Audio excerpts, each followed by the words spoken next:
ধৈর্য। এই ধৈর্য কি কোনো গুণ, কোনো অনুভূতি, কোনো দৃষ্টিভঙ্গি? আমার জন্য ধৈর্য এক বাহন।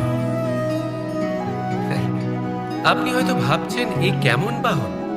বাহন তো ঘোড়া হতে পারে, হাতি হতে পারে, উটও হতে পারে, কিন্তু ধৈর্যকে বাহন বানানো মানে?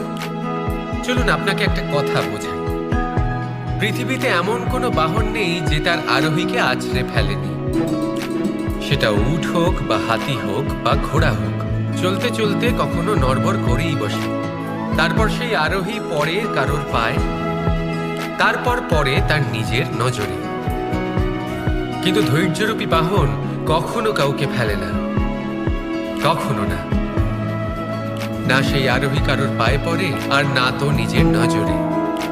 কারণ ধৈর্য আপনাকে বিবেক প্রদান করে, বিবেক আপনাকে পরিকল্পনায় সাহায্য করে, আর পরিকল্পনা প্রদান করে আপনাকে শক্তি, আপনার লক্ষ্যের দিকে অগ্রসর হওয়া। বুঝলেন? ধৈর্যকে সঙ্গে রাখুন, নিজেকে আরো ধৈর্যশীল করে তুলুন। এই ধৈর্যের সাহায্যে আরোহণ করে দেখুন কিভাবে এই বাহন আপনাকে আপনার গন্তব্যে পৌঁছে দেবে। রাধা